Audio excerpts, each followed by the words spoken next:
Well, this is Painting Corners. I'm Chris. That's Pat. Obviously, kind of a different style show than I thought we were going to be doing today, with news breaking about Emmanuel Clase and the investigation and him being paid on disciplinary leave. Oof, Yep. that fucked me up there for a second. Regarding a gambling investigation. So that's going to be the big headliner of today's show. It's funny because this was always going to be a big show in the middle of all the trade deadline stuff. Yeah. I'm a firm believer that the MLB trade deadline is so intriguing because I think anybody can make a splash because of minor league systems. So it's really exciting league wide. And the NFL, there's no minor league system, so you can't like make a splash if you are devoid of talent. In the NBA, it's hard to make a splash because while there is quote unquote a minor league system, those pieces don't get moved because you have to salary match, and like expiring deals don't mean a lot. So it is definitely a really fascinating time, all things considered. And this Class A news just makes it even more fascinating. I guess I'll ask you just for the courtesy of it, how are you doing today? I'm all right. You know what? I've taken some time to reflect, and it seemed like for a second the world was kind of crumbling down, but really I've come to grips with the fact that all right, this could have been way worse, and I'm honestly okay right now. I'm focused on the Guardians have a 3-game series against Colorado starting tonight that sweep, and all my problems go away, and hopefully we make some fun moves at the deadline, because the deadline just got really interesting for Cleveland now. I don't know how the fuck they're gonna go about it, but a lot of it will have to do with these next 3 days for sure. Yeah, no, definitely an extremely wild time. And I guess like for me, the news breaking while we were obviously on the Big Menace show this morning, not this morning, this afternoon, like I could feel your range of emotions happening. And it reminded me kind of when like the news came out about Aaron Judge going to get tested for the UCL. Like my mind was racing. I wasn't really texting back in our group chat that much. Like I was just like, fuck, is it all over? And then my mind goes to, okay, with Aaron Judge out, blow the whole thing up, sell everything. Like Paul Goldschmidt, see you later. Trent, Grisham, see you later. Like everybody, see you later. Volpe, see you later. Move everybody and try to like prepare for the next wave of talent. This is still different for the Guardians because I think the Guardians still have their best player intact, but it's like their second best player and their, I guess, most talented bullpen arm. Kind of being out for a while. And honestly, like on the heels of the Ortiz thing, like I'm not expecting him to pitch the rest of the year. Like he's not going to pitch the rest of the year. Now, at this point, I think best case scenario, you get these guys back maybe midway through the season next year. Best case scenario.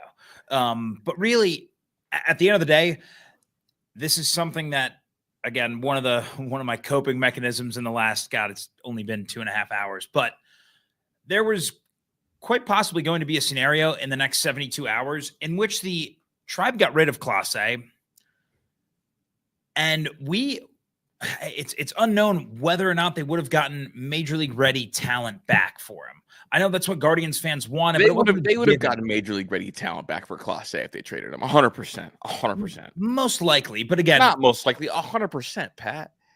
I'm saying depending on how fine of a line they wanted to toe the buyer versus seller.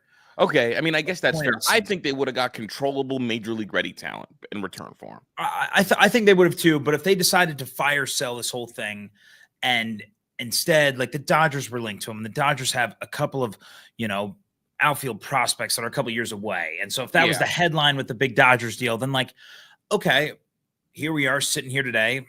We just lost Clase for the season is how I'm interpreting it. But it could be worse, right? To me, this was a movable piece anyway because of Cade Smith. So having Cade Smith really softens the blow. I think he is already groomed to be a. I'm surprised with this take, Pat, because like a week ago when we talked about it, you're like, Clase is absolutely not getting moved. He's too big of a piece of this team. He's too important to this bullpen that's been shaky. And now it's like, it's not the worst thing in the world. Pat, what is it? Because to me, like, I'm not a Guardians fan. I was a little emotional on the way back. I think this is a huge blow, and I think this ends their. We're going to contend this year for a playoff spot. I think the bullpen needed a 9th inning door slam. It's over, like period. And so they still have that. Is my point. They still have that. Okay, I don't think they have that anymore. You absolutely do. You were high on Cade Smith this whole I time. I was really high on Cade Smith last year in the beginning, like earlier on this year, but over the last like several months, like I've been kind of slowed down on Cade Smith because I thought unless he's figured out his pitch tipping, but So I can acknowledge that the dominant version of Cade Smith that I fell in love with, that I think is going to be the future closer of the Guardians, is not there now. He's not ready now. yeah, and that's fine. And I think he will get there. And if not this year, it's definitely pretty soon. He's already changed his grip in terms of how he holds, his glove. The splitter, because the splitter was the tell, so he's tipping fastball. Yeah, exactly. So he's already been working on that. The pitching staff is working with him on it. And so I'm not too worried about that. The biggest thing why this hurts is like you said, and why I was so adamant that they weren't going to trade Clase, is that the bullpen's been shaky so far. So now you're going to have to, depending on what happens over the next 3 days, go out and try to get another bullpen piece, or you're going to have to call up guys that have maybe struggled so far in AAA and hope that they regain form at some point. Because other than that, and again, I don't think it's completely, I guess, out of the realm of possibilities to think that Tim Herrick can come back and be a piece the way he was last year.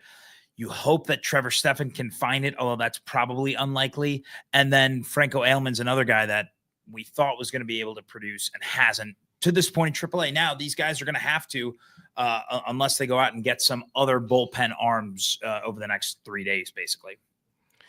So do you think they are going to be buyers?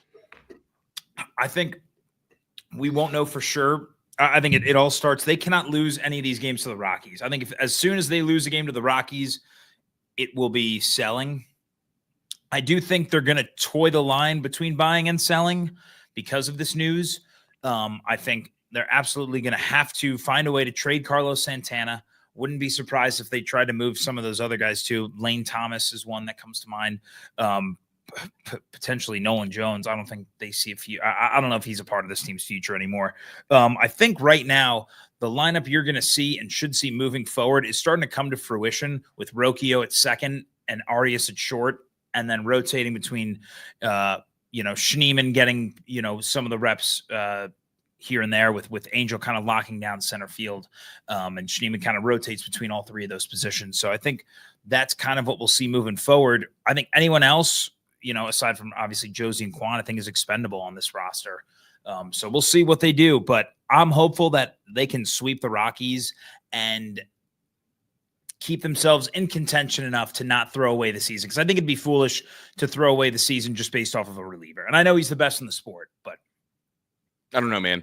I worked through this a little bit on the way home, and one of the things that hit me was that like gambling is getting too easy to fix because I think people are over gambling, right? That's why this happens. And obviously I'm going to get back into what it means for the Guardians, but like my head keeps going to like, wow, like we saw it in the NBA, and the NBA is dealing with like a big problem right now in terms of gambling. Now we saw it with Ortiz, and like I think everybody's assuming that kind of this is the same type of thing that Ortiz was doing in terms of like first pitch ball. Yep. I think like the best fix and what the MLB needs to do and what other sports need to do is kind of scale back betting, because I think right now you can bet on just too much. And that's honestly a similar thought that I've had. Now, anyone who, watches the show or has listened to the show or any of our shows on our, network in the past, and like, I like sports gambling. I think it's fun. I think there's a cool element to it.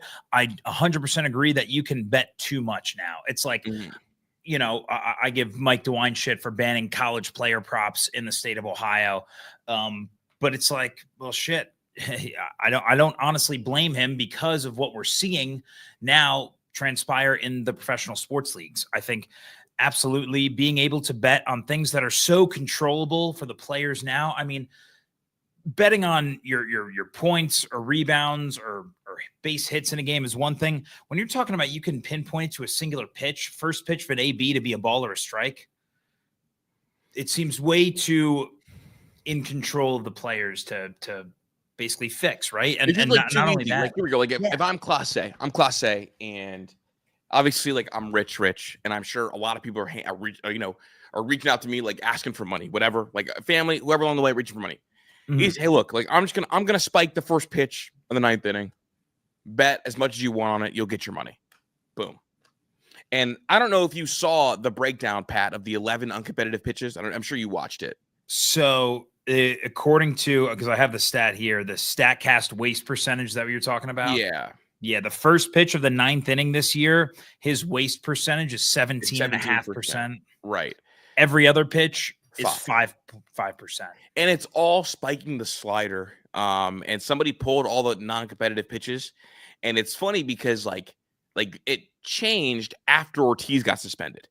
Like the ones before Ortiz got suspended were like the clear, like way spikes. After Ortiz got suspended, what I guess was a waste pitch were a lot closer than the previous waste pitches. Yeah, and he started to throw the cutter in there as a waste pitch as well. Yeah. After Ortiz, which I thought was interesting. But now this is where it's like over speculating, I think. And also, he's not that dumb to continue to do it after Ortiz got suspended, right? I don't think so. I mean, some of the non-competitive pitches after Ortiz got suspended, the one Andy Paez swung at. Yeah, exactly. So like some of those were like close, and like honestly, like if you get an aggressive hitter, like some of those, I guess like in my head, I can rationalize. Yeah, absolutely. I mean, if I've been watching the same fucking replays all the last 2 hours, and it's like, yeah, some of these, again, like you said, the ones pre-Ortiz suspension look really bad. They look like someone who's purposely trying to spike a ball and miss the plate. The ones in recent weeks don't look that bad, which again, I'm hopeful that, again, you can't be that stupid to keep doing this after your teammate just got busted for it. My question is, why is Clase only getting suspended now? I feel like it got uncovered from the Ortiz probe because that's what it's like, right? Like it started with Ortiz, and then when Ortiz does it, like I think the MLB, did its due diligence and then flagged some other stuff because I don't think they had it flagged before, which makes me feel like it wasn't huge amounts of money, like what set off the Ortiz flagging. Mm-hmm. So again, but did you see the MLB did come out and say, or not? The report was, or I guess from the Guardians, that nobody else is being investigated and implicated. Like that's it.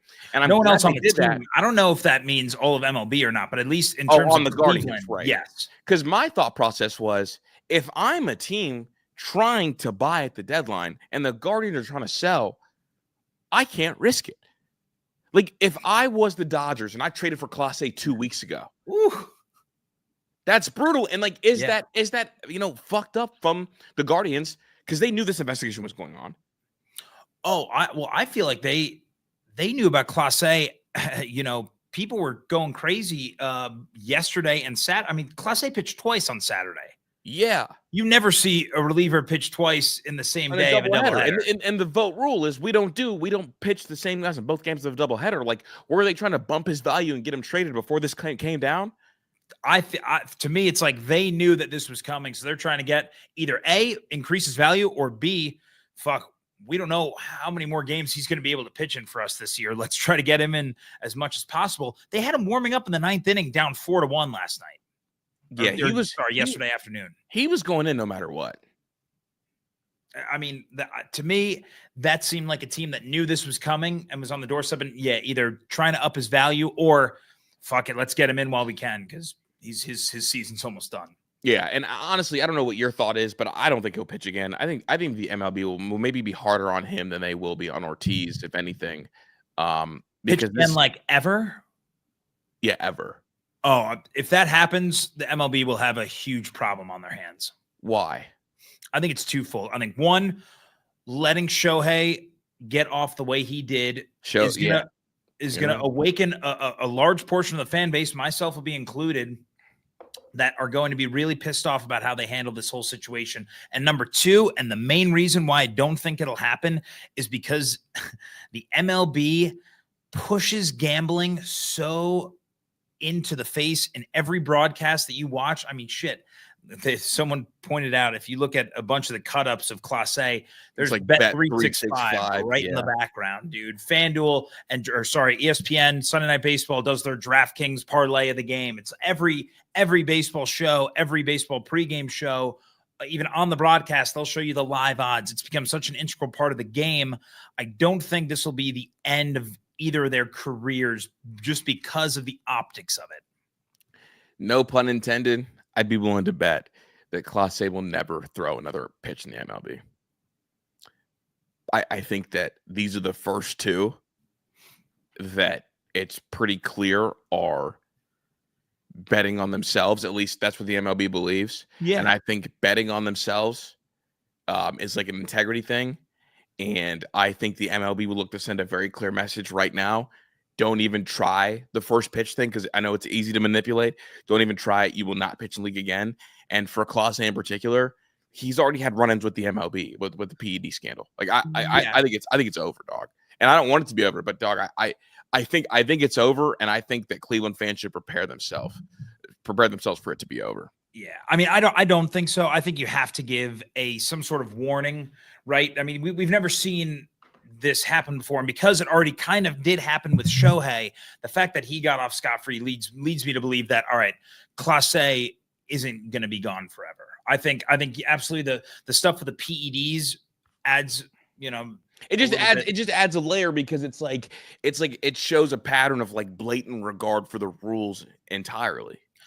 Yeah, I will say though, like, it's just funny because like what this is just, yes, it's ruining the integrity of the game, but not in a way that you're trying to give yourself an unfair advantage. You know what I mean?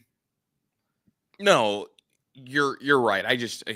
Again, Pat, like I would welcome being wrong, but I think Clase is throwing his last pitch in an MLB uniform, especially because like Rob Manfred, like we've seen when he wants to make an example out of somebody, he'll make an example out of somebody. Yeah. I mean Trevor Bauer got the longest suspension of all time. Mm-hmm. First offense before an investigation even took place. Yeah. When like Aroldis Chapman's walking around like it's over. So that's my belief. And I'm curious to see what the Guardians do over the next 48 hours because this, drastically changes kind of his the Guardians' outlook on the season to me. Yeah. Again, I don't think it changes. It's funny because people are calling to kind of go for a whole fire sale right now. Whereas I believe that I think it's just being a bit reactionary. I think when you look at it, he's probably the fifth or sixth guy in my opinion of guys that you don't want to lose for the rest of the year. I mean, let's be honest. He's a reliever that is going to pitch one inning, maybe a little bit more during a game. Like he doesn't impact the game as a whole the way an everyday player. Like if this happened with Jose Ramirez, that warrants like start over, right? Yeah. This doesn't warrant start over. He's your closer. It's a reliever. It's like it doesn't warrant it. If it was your ace, that's a different story. I think if it's your number 3 starter, it's a different story. Like Luis Ortiz, to me, hurt them more this year than Clase being out. Okay. Well, I mean, I probably agree, but now this is both. Tanner Bybee, can you be a closer, or Tanner Bybee is it important for you to be a starter? And I guess like that's the next part of this. I said to you this morning, obviously, like this morning, I felt like his health was in major question. We needed to know about kind of what Bieber's going to be. Wait, you're talking about Bieber or Bybee? Bieber. Did I say Bybee? Okay. Yeah, I think you did, but that's all right. Bieber. Yeah. All right. Kind of the other part of this. Teams are interested in calling about Bieber right now. Mm-hmm. Like that's the report. There has not been a quote unquote price floated out there. And that's one of the things I think the Guardians do maybe not the best job with. I think it's always good when a team kind of leaks a price for a player so people know, so you can entice more calls. There's been no price tag attached to Bieber. Now with Clase out, I think it's important to get more length out of pitchers, and Bieber is to me an ace. He's like a bulldog, can get you deep, can be an ace, can really help the bullpen if you inject that into the lineup. Obviously, I believe does he have a date to start his rehab in Akron? I believe it's. Let me see. It should be this week. I thought. I think it's Thursday, but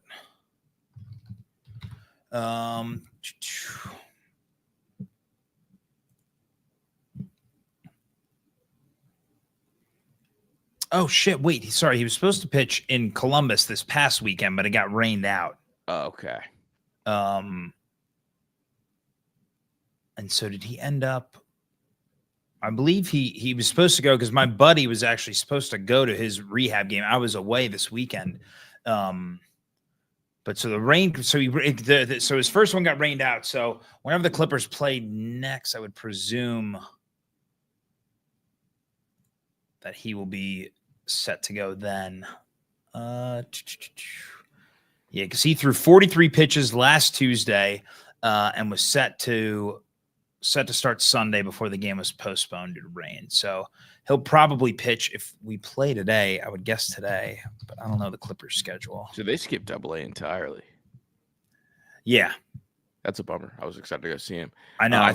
I thought for sure they were gonna, because he was originally slated to. They had like a big like Bieber day. At Double A. It was gonna be a huge thing, I guess. Yeah. Okay, so July 28th. They're why are we on the 2024 schedule? That's not right. Here we go. They are off today, so he'll probably go tomorrow, I would guess, in Jacksonville. Okay. So down in Florida where it's warm. Yeah. Good for the elbow. But anyway, yeah, back to because I think they should trade him.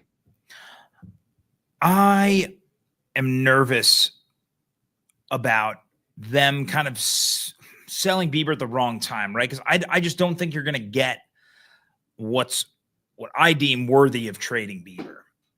Yeah, I think it's unfortunate that his rehab took this long because the deadline's Thursday, man. So you can't even wait for him to like pitch at all because like you'll lose the chance to keep him. Yeah.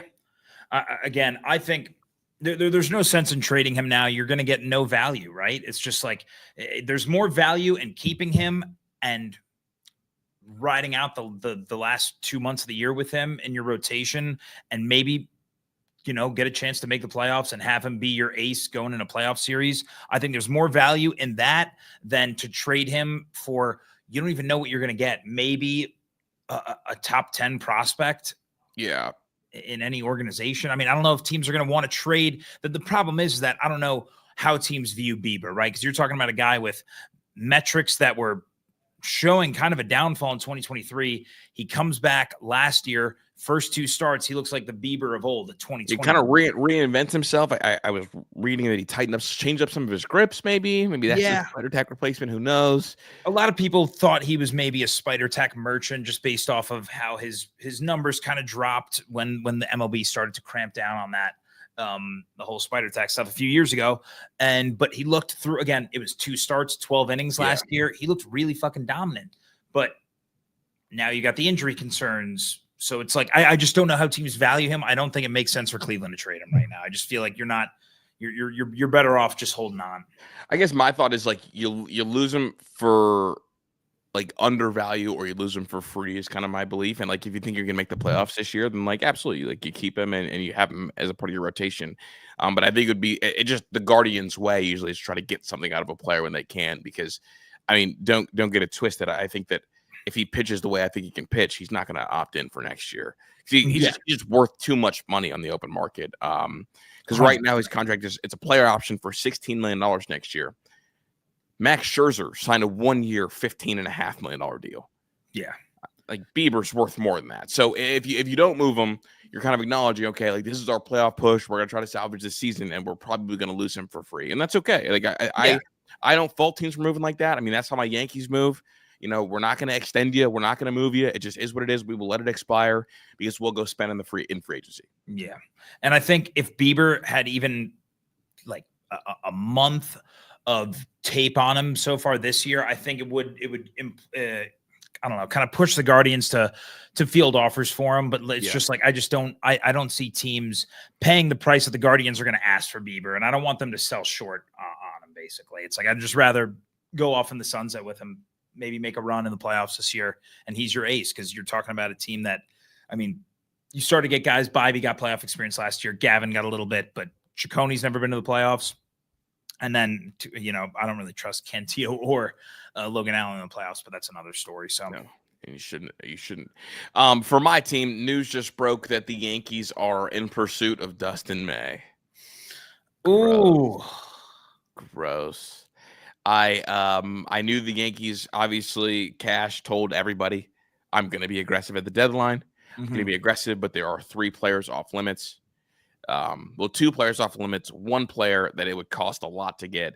It sounds like, I mean, according to all the reports, George Lombard Jr. and Spencer Jones are off limits, unless it's in a package for Paul Skeens.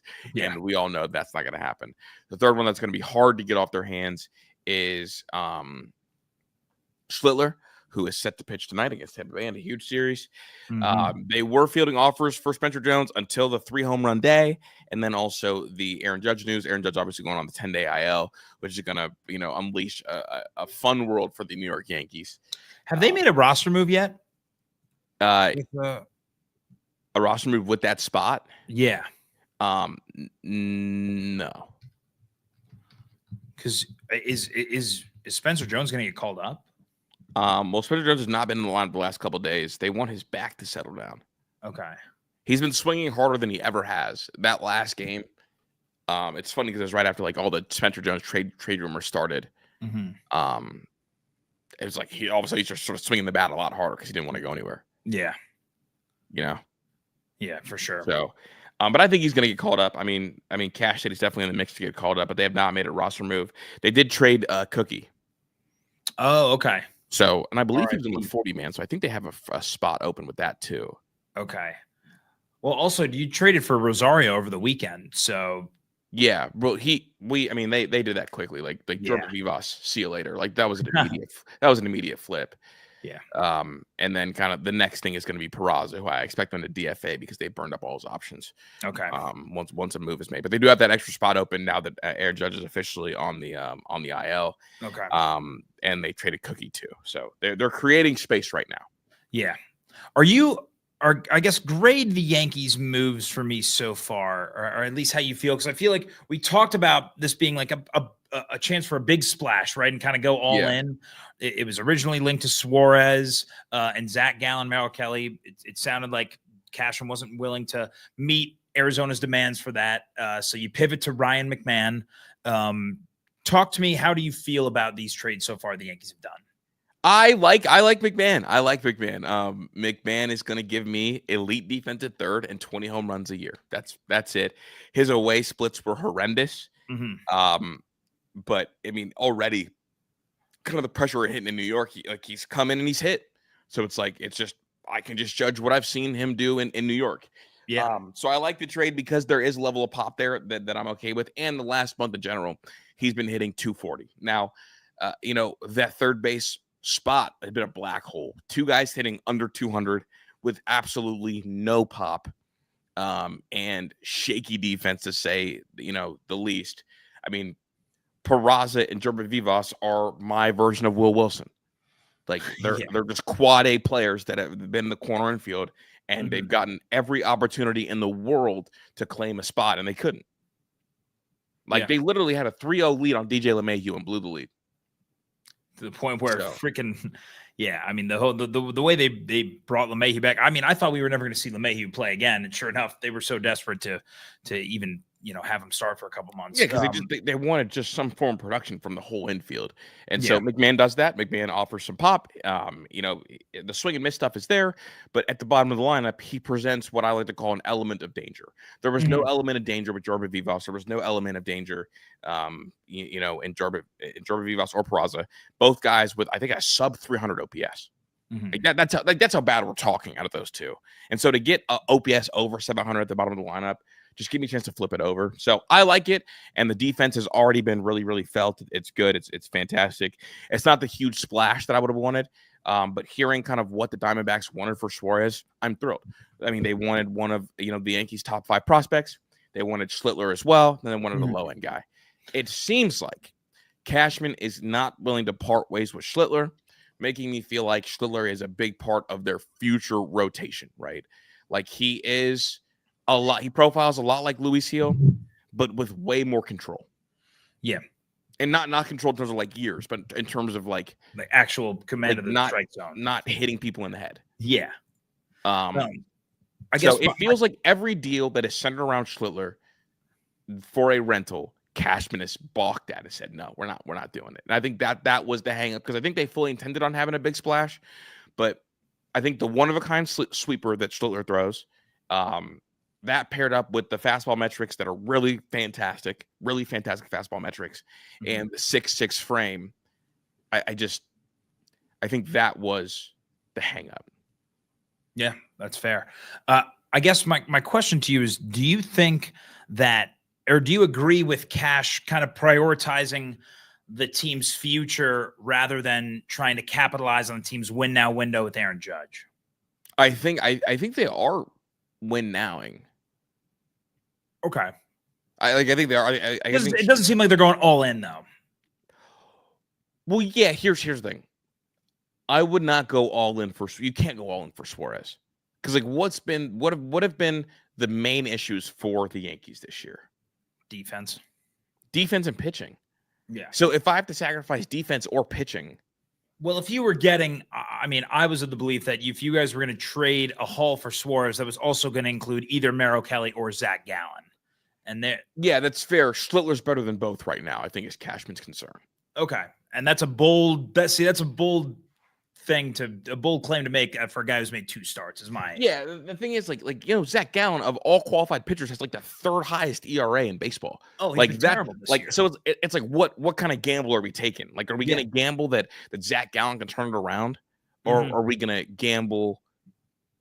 Like you're either betting on Schlittler or betting on Gallen, and Gallen, dog, he looks washed, bro. Like he looks washed. I like him. I like his stuff. I like his fastball, but he looks washed, and so.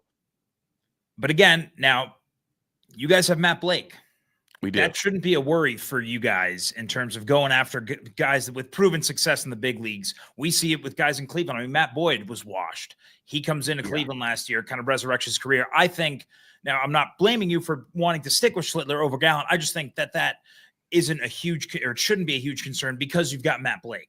Well, here we go. And my pushback is, Matt Blake is privy to those conversations. I'm sure Cash goes to Blake, and it's like, hey, what do you like here? I mean, because here we go. It kind of came out that the Yankees actually didn't prefer Gallen over Kelly. You guys wanted Merrill. Yeah, I was going to say. Yeah, it was like all of it was about Merrill Kelly because they didn't love Gallen's metrics. Yeah, which makes sense considering the type of pitcher that Kelly is, a guy who throws multiple different types of fastballs. Yeah, it's kind of something that Matt Blake loves. So. And so, like, if you're Matt Blake, and the question is, hey, Matt Blake, like, what do you think about Cam? Like, because I know Matt Blake was one of Cam's biggest fans. So it's like, okay, like, Matt Blake, is it worth it, or do you think we have some with Cam? And so I think Cam being kind of marked off as we're not going to trade has a lot to do with Matt Blake, because before, like, they were willing to move. They were willing to move him. Yeah.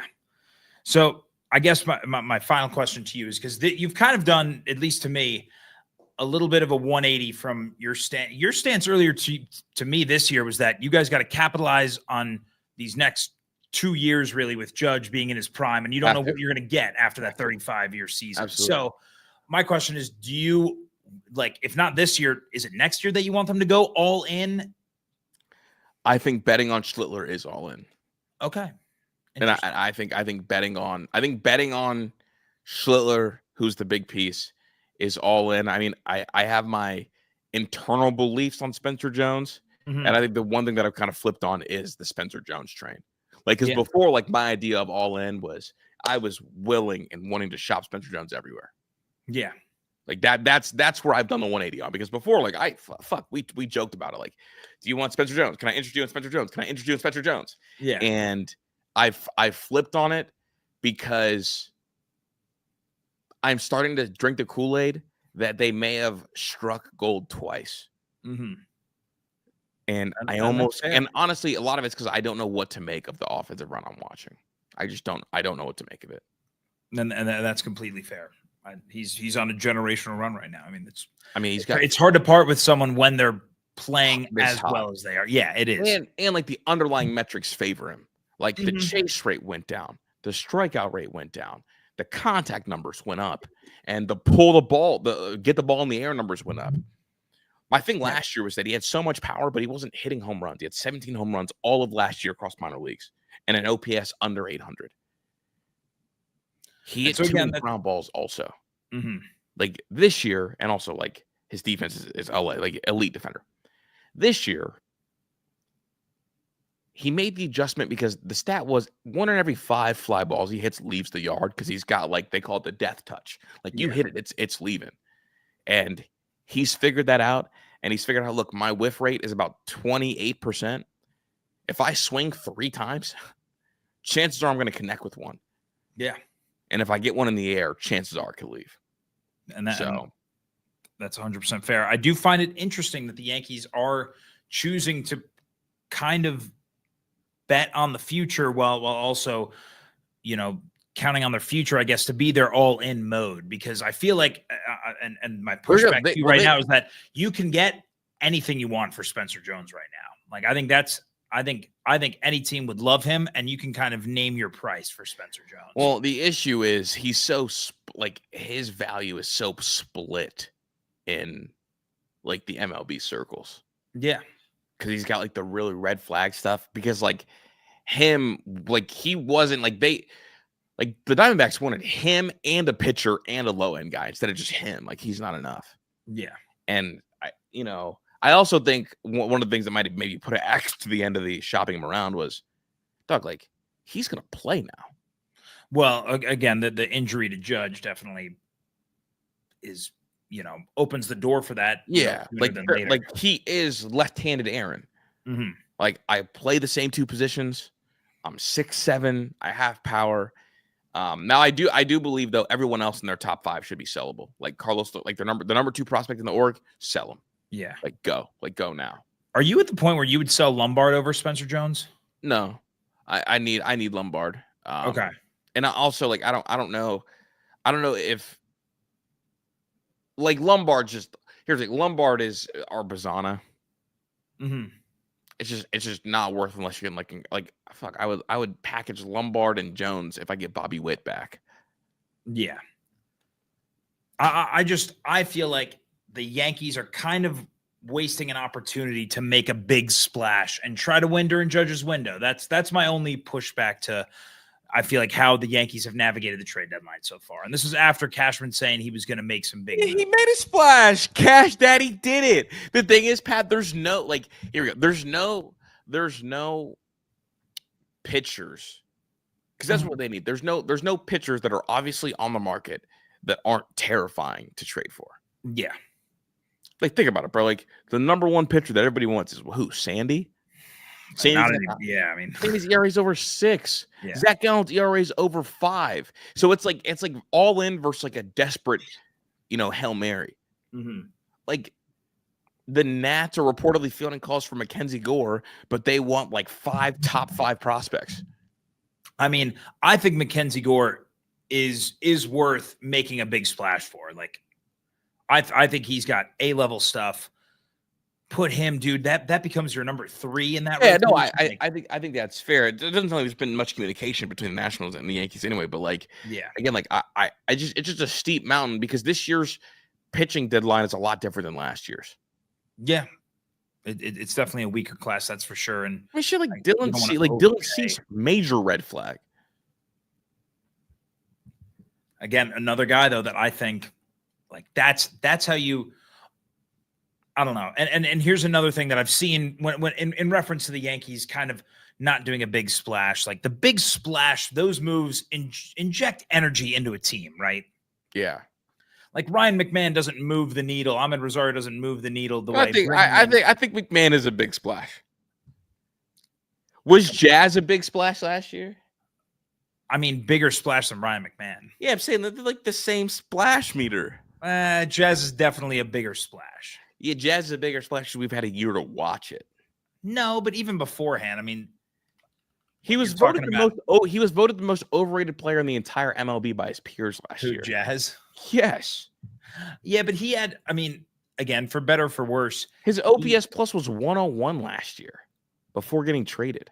Yeah, but it was 110 the year prior, 99 the year prior, 138 the year prior, like consistently and trending the right way too. Like McMahon has kind of just been. I mean, McMahon's OPS plus is right there, and it's in the lower 90s, but he offers a better glove and had a position. All right, I'm just saying. I just don't think to me it's the same level splash. Jazz just has more aura. and better offensive numbers. Yeah, no, definitely better offensive numbers, but like McMahon's a better defensive player. Here, this is from Charlie. Just because they said no other players are being investigated, I wouldn't count on that. Did they say the same thing when Ortiz was suspended? No, they didn't.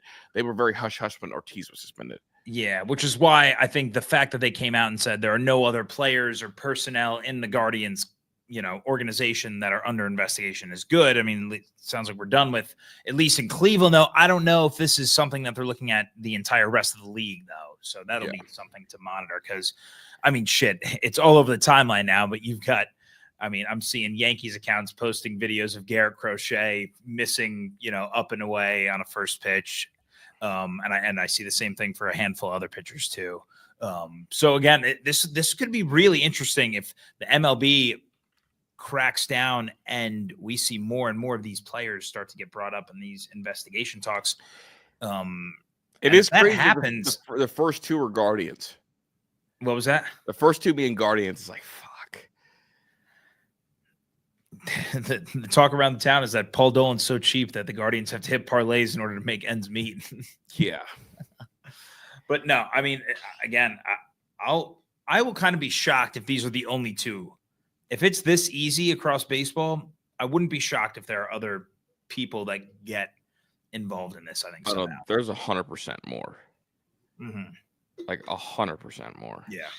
But talk to me, man. How do you feel about the current state of the Yankees? I know you just dropped a tough series against Philly. You've got Tampa coming in now. Yeah, man. I mean, we got to see everybody elevate, dude. We got to see the guys get ready to hit because no Aaron Judge for the next 10 days. Mm-hmm. So it is what it is. But Cam Schiller on the bump today. Like this is a must-win series. Mm-hmm. But no matter what happens, there is going to be players added by cash, and it's going to be arms, probably bullpen arms. And then I do think they're going to add Dustin May. So I think Dustin May might even pitch next series. So like this is happening, dude. So huge series today. Like can't stress enough. Yeah. Especially with how hot Toronto's been. Toronto taking 3 out of 4 against Detroit. Toronto's really good, man. They're starting to make me believers. I think that, dude. I told you a month ago, man. You asked me who concerns me more, Toronto or the Tampa Bay, and I was very adamant. Toronto absolutely concerns me more. Yeah, dude. At what point are you still confident the Yankees can win the division? Yeah, no, I feel good. Not as good as I felt a week ago. Yeah, obviously the Judge news.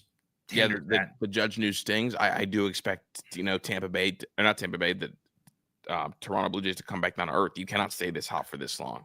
Yeah. And again, it'll be interesting to see what they do because I think that they can probably add. I mean, if you're Toronto, you got to add another rotation arm, right? I mean, right now you've got Gausman, you've got Scherzer, but I don't know how much you can trust him. And then you got Bassett and Berrios. Like it's an old rotation, and aside from Gausman, I don't really know how much I trust any of those guys going to the playoffs. Yeah, I mean, I've seen chatter that maybe they entertain the idea of trading Jimenez because they've done this without Jimenez. Yeah, but how much can you get for him at this point? I mean, you can get a dusty arm. Yeah, I mean, you can knock the dust off. I don't know. I mean, he's still a platinum glove second baseman. Yeah. So I mean, that's kind of something of note. But they've got a 4-game set at Baltimore now. So like it just continues to get easy for them. They're at Baltimore, then they're got the Royals, and then they're at Colorado. Yeah. Like they got a chance to really swell the lead in the division that stretch. Yeah, that's huge. It's funny because I guess who has a bigger series coming up right now, New York or Cleveland? Probably New York, I would say. Yeah. Right? Because we're still battling for the division. I'm saying this series for Cleveland is big in the sense that I think this will determine whether or not they're going to be buyers.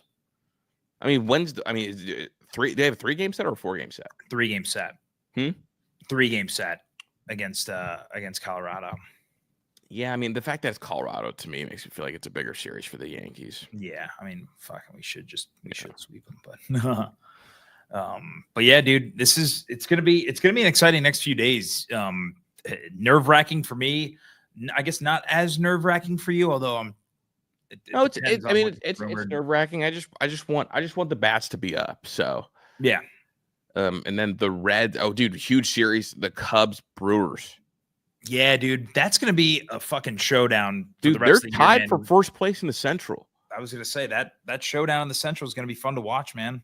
And it's crazy because, like, if you're the Reds, you want them to split, right? To, like, give you a puncher's chance maybe? Yeah, absolutely. I mean, I'm the curious to see if Reds are they're still within the thick of the wild card race too. So yeah, they are, but 56 and 50, like, you gotta think, like, they want this to be a split and for them to remain tied and then kind of them floating the wings.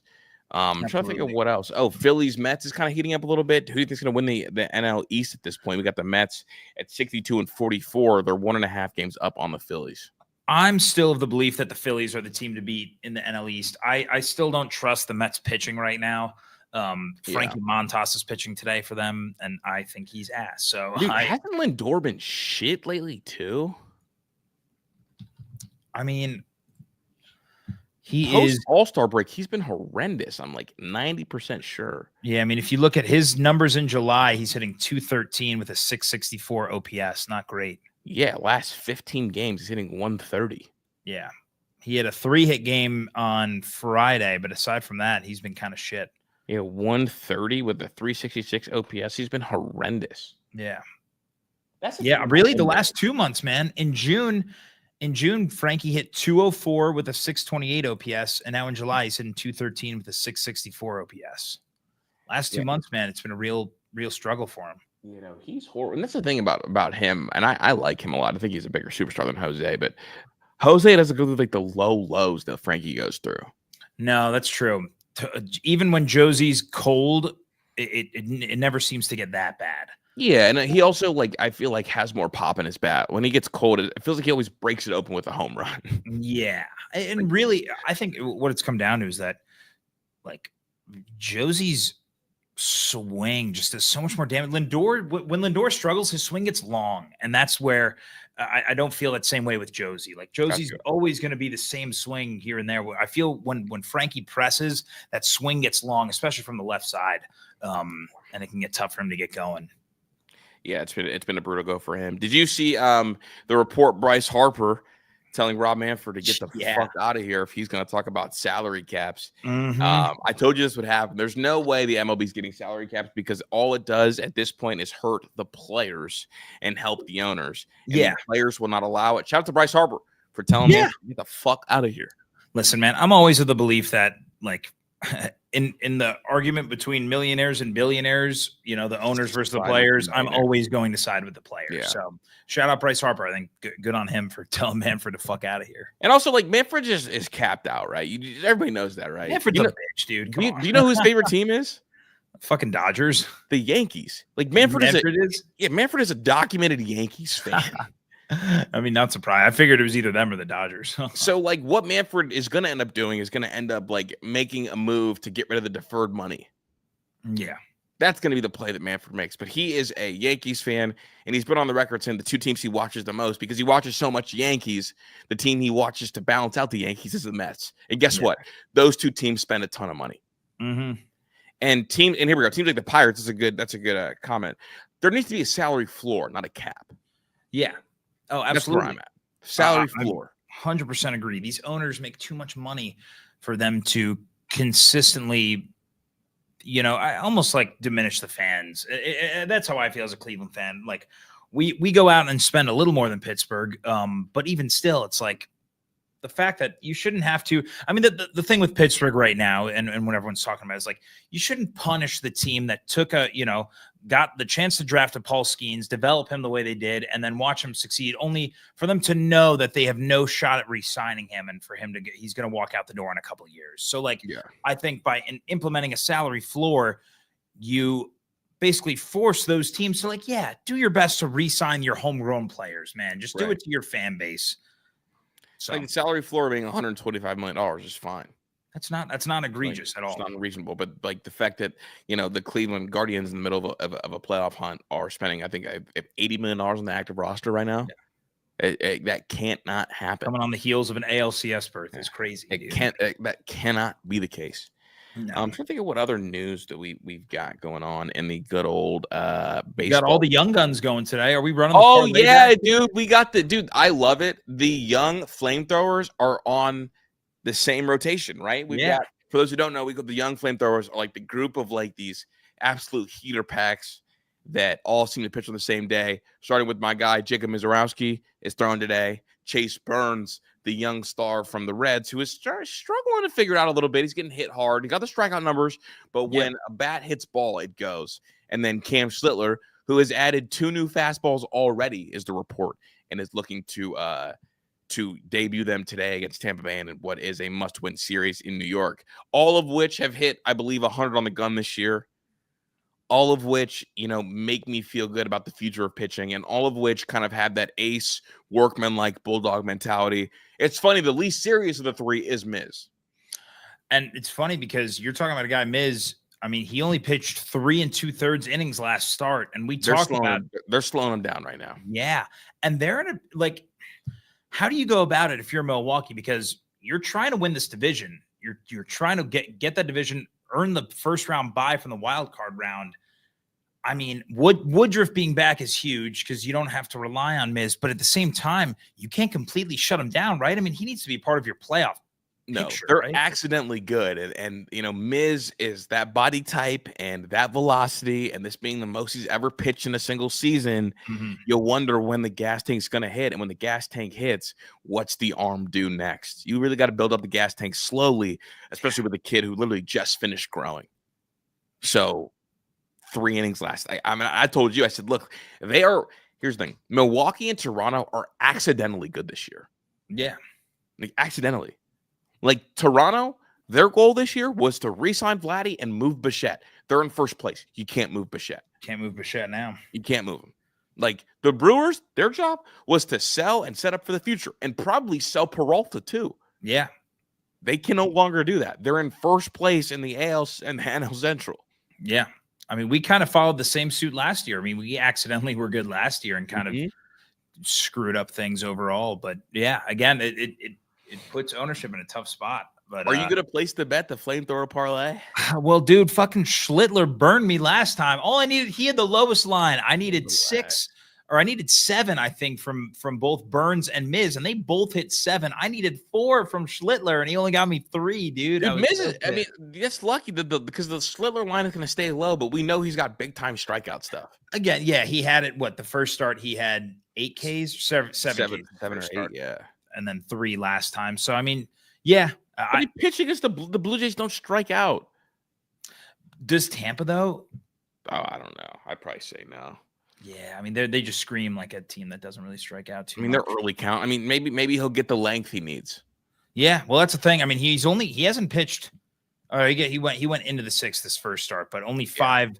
Only 5. But pitch count wise, they trust his pitch count to get up there. Yeah, I mean he went past 90 right last start. Yeah, he's built up. He's an older kid. Yeah, he's been around baseball for a while, has been the workhorse, in college, done the whole pitch on 3 days rest thing. Like that's a kid that's really built up to be an ace. He's not like a lab baby like Miz is. Yeah.